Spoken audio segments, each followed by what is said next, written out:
Hello, my name is Kayla Bailey, and I did my project on para ice hockey, which was formerly known as sledge hockey until 2016. Here we go.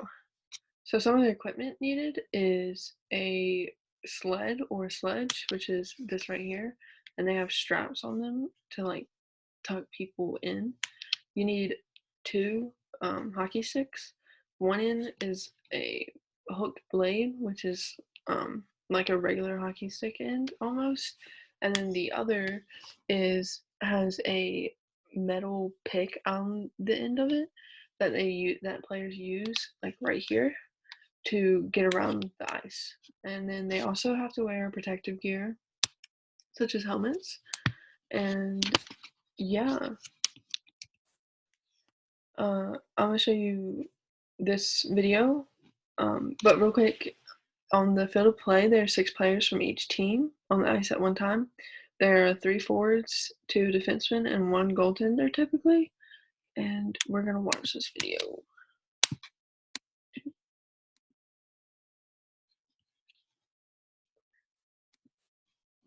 I'll snippet of this video. Para ice hockey rinks are similar to ice hockey rinks, but are converted to be accessible for para ice hockey players. They are 60 meters long and 30 meters wide, surrounded by a wall called boards that keep the puck in play at all times. A red center line divides the field in half, while 2 blue lines separate the ice into 3 zones: a neutral zone and 2 end zones. There are 9 face-off spots, including one in the center of the rink. Goals stand at opposite ends of the ice. And yeah, so that's basically a little bit about the field of play. So some of the objectives is the goal is to outscore opponents, just like ice hockey. There's 3 15-minute periods, and if the game is tied at the end, then you go into sudden death, which is played until one team scores a goal, or if the time runs out. If the time runs out, then they have to go into a shootout. There's also a few rules. So one is, well, there's a lot of rules, but some of the big ones is one is no butt ending, which is where they take the end of the stick that has the metal pick that they use to get around and hit it or check another player. And it's dangerous to do that because the pick is basically deemed a weapon. There's no high sticking and there's no sled holding. The sled holding thing is just about how if you hold onto a sled, you sled on another player, or you can cause serious harm to other players because if they fall, like that one person falls on their sled, then the blade is essentially sticking up. Which I mean, players fall, but it's more dangerous when you're holding the sled. So a few skills is balancing skills.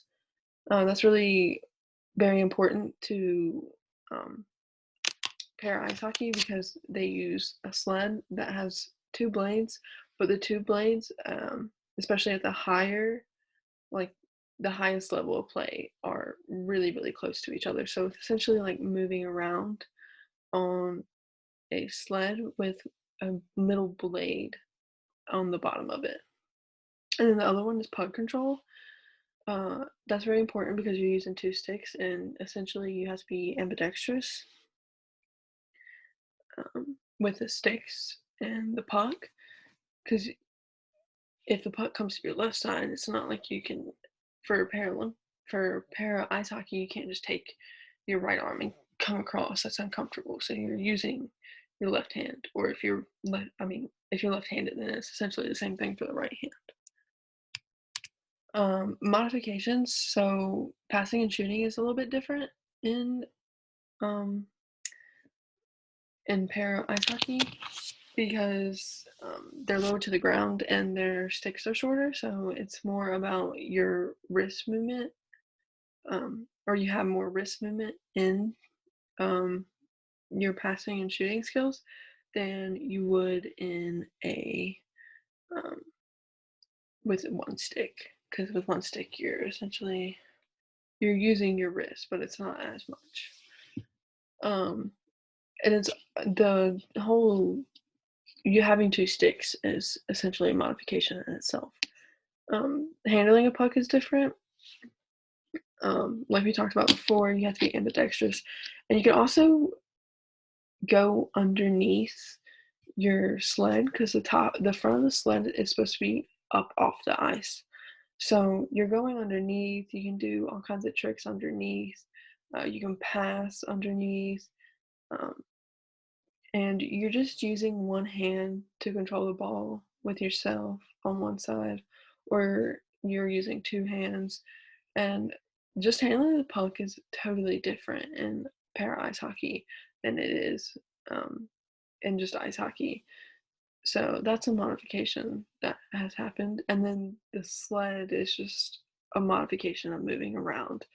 And um, moving is just a modification because you're also using your sticks to move and turn and get a puck. So you're using a puck, but you're also using you're using a stick to control a puck, and you're also using a stick to control and move yourself on your sled.